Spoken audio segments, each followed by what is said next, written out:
देवियों और सज्जनों नमस्कार। पिछले अंक तक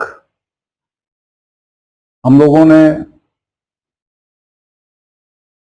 महात्मा कबीर के जन्म के संबंध में तीन कहानियां जानी। अब आज चौथी कहानी जानते हैं, जिसका संकेत पिछले अंक में मैंने दिया था। ये कहानी लहरतारा तालाब पर आके खत्म होती हैं, वहां से आगे वैसे ही बढ़ जाती हैं जैसे और सारी कहानियां बढ़ी हैं। लहरतारा तालाब पर आने में इस कहानी के तीन भाग हैं। पहले भाग में कहानी के पात्रों में रामानंद जी हैं, एक वैश्य स्त्री है, एक विधवा ब्राह्मणी है। दूसरी कहानी में एक ब्राह्मण है, रामानंद जी का भक्त, और उसके साथ आई एक बाल विधवा है। और तीसरी कहानी में रामानंद जी हैं और रामानंद जी की एक सेविका है। ये अंतर है। खैर, तीनों कहानियां आप सुनिए उस तरह से जिस तरह से लोगों ने इसे लिखा है, और आप स्वयं विचार करते जाइएगा कि ये सब क्या है। दादू पंथ के एक भक्त हुए हैं श्री राघव दास। राघव दास जी का अपने पंथ से और उनके पंथ का कबीर पंथ से या कबीर से क्या संबंध रहा है, यह जग जाहिर है। दोनों पंथ एक दूसरे को बहुत प्यार करते हैं। खैर, तो राघव दास जी ने कबीर परचई लिखी। उनकी कबीर परचई में दो भाग हैं। एक भाग में वो कबीर की बात करते हैं और दूसरे भाग में वो कबीर पंथ की बात करते हैं। जहां वो कबीर की बात करते हैं वहां वो कबीर का वर्णन कबीर की तरह से करते हैं, और जहां वो पंथ की बात करते हैं उसमें वे कबीर का वर्णन पंथ के अनुसार करते हैं। यह उनके वर्णन से ही स्पष्ट है।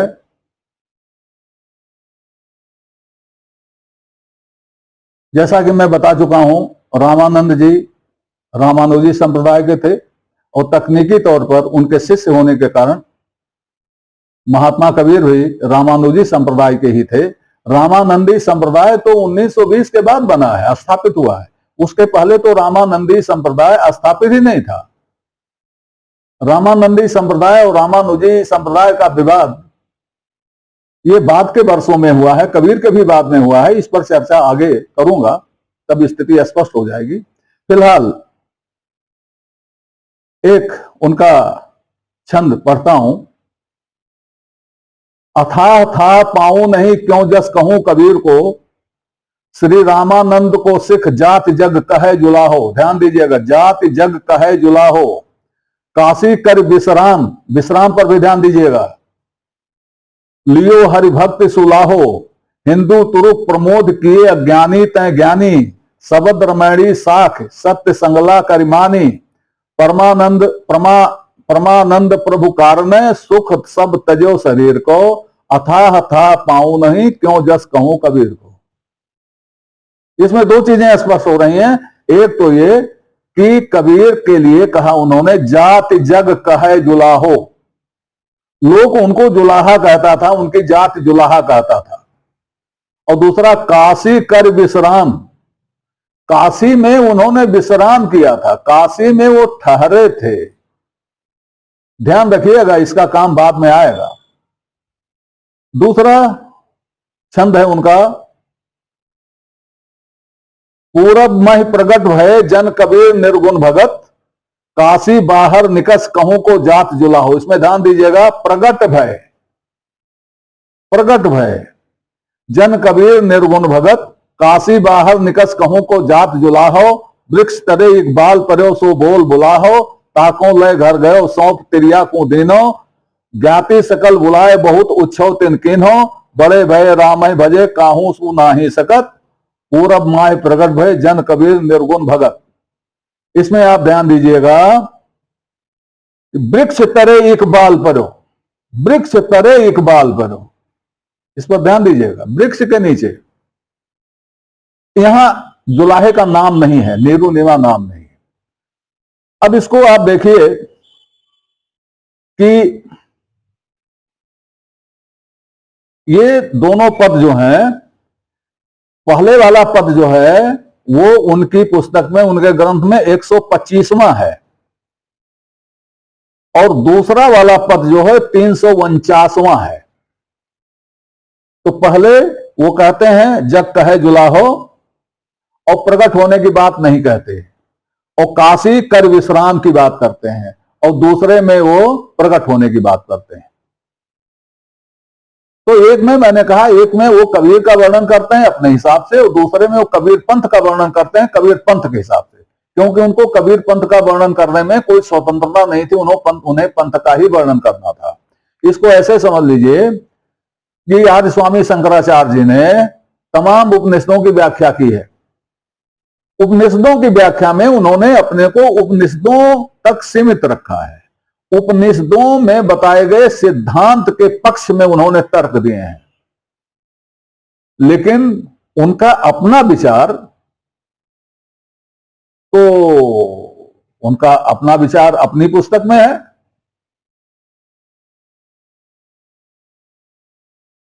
तो स्वामी शंकराचार्य का अपना विचार, वो अपना विचार उपनिषद के विचारों पर लाद नहीं सकते, ये नियम है। हालांकि लोग इसका पालन नहीं करते हैं। तो विवेक चूड़ामणि में जो विचार हैं वो स्वामी शंकराचार्य के अपने विचार हैं, और वो कहीं कहीं उपनिषदों से मेल नहीं खाते, कहीं वेदों से भी मेल नहीं खाते। उसी तरह से यह राघव दास जी का ग्रंथ है। अब क्या हुआ कि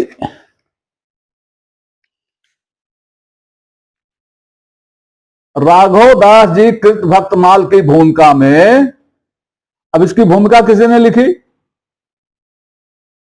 अमरचंद नाहटा जी ने लिखी, और इसमें उन्होंने एक भक्ति गुण दाम चित्रणी टीका का उल्लेख किया जो बालक दास द्वारा लिखी गई थी, और बालक दास जी के सहारे नाहटा जी ने अपनी भूमिका में यह कथन डाल दिया। यह कथन क्या था, ये सुनिए। पहली कहानी जो बालक दास ने कही, वो भी कही भक्ति गुण दाम चित्रणी टीका में, और यह टीका कहां थी? यह टीका थी नाभा दास जी द्वारा लिखित कबीर परचयी में।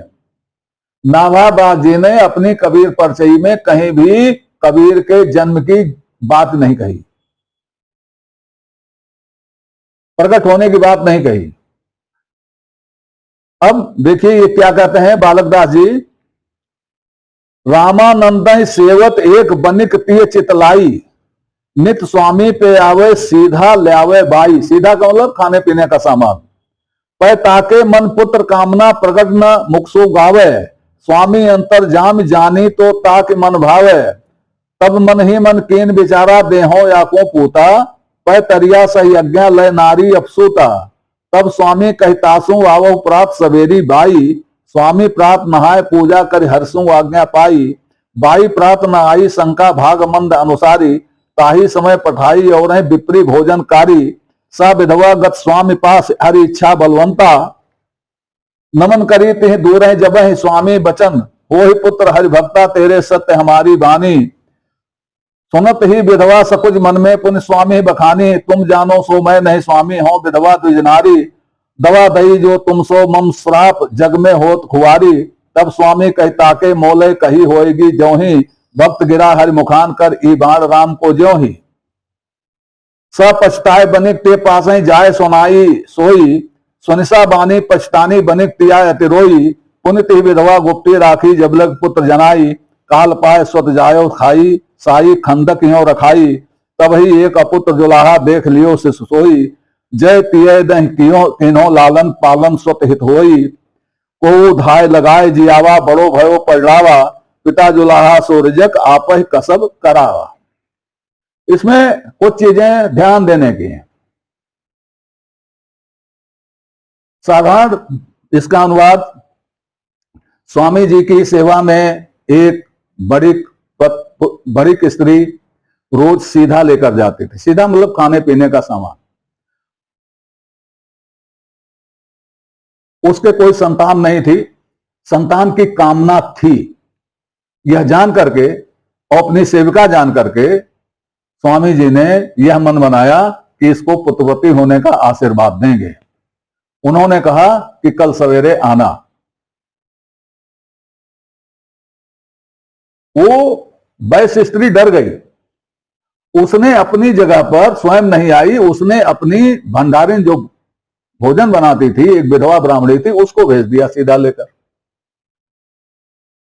और स्वामी जी ने उस विधवा को पुत्रवती होने का वरदान दे दिया।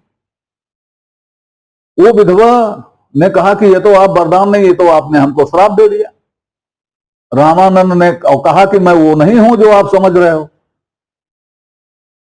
तो रामानंद ने कहा कि भाई अब तो जो कह दिया वो कह दिया, वो तो झूठा होगा नहीं, बस ये है कि गर्व नहीं जाना जाएगा, कलंक नहीं लगेगा, और तुम्हारा जो है जो पुत्र होगा वो बड़ा ये होगा वो होगा, इस तरह की बात है। अब इसमें वह वैश्य स्त्री क्यों नहीं आई, क्यों वो डर गई, डरने का कारण क्या था? अगर वो डर गई थी तो अपनी जगह पर उसने विधवा ब्राह्मणी को क्यों भेज दिया? ये सब सारी चीजें हैं जो कहानी को झूठी बताती हैं। इसमें अंतिम दो वाक्यों पर मैं और ध्यान दिलाना चाहूंगा। को धाय लगाए, किसी धाय को लगाया पालन के लिए, मतलब कबीर जुलाहे के दूध से नहीं पले बढ़े, और जुलाहे का रक्त उसमें था नहीं। सीधी सी बात कहने की यह है, यह कहानी बनाई गई कि कबीर में रक्त ब्राह्मणी का है और आशीर्वाद रामानंद स्वामी का है, जिसके नाते ये सब ज्ञान हुआ है कबीर में। और कबीर में जुलाहे का तो कुछ भी नहीं है, क्योंकि धाय लगा करके उनको जलाया गया था। वो धाय लगा, ये नहीं कहा गया कौन सी धाय थी। तो एक कहानी तो ये हो गई। अब दूसरी कहानी भी जान लीजिए। हां, पहले ये जान लीजिए कि बालक दास जी ये कह रहे हैं, इस कहने का आधार क्या है? ये ना तो बालक राम जी बता रहे हैं, बालक दास जी बता रहे हैं, और ना ही यह अमरचंद नाहटा बता रहे। बालक दास जी ने कहा, अमरचंद नाहटा जी ने उसको वैसे ही उद्धृत कर दिया। इसकी खोजबीन किसी ने नहीं की कि ये कहां से आई, क्यों आई। अब आगे बढ़ते हैं, एक दूसरी कहानी देख लेते हैं।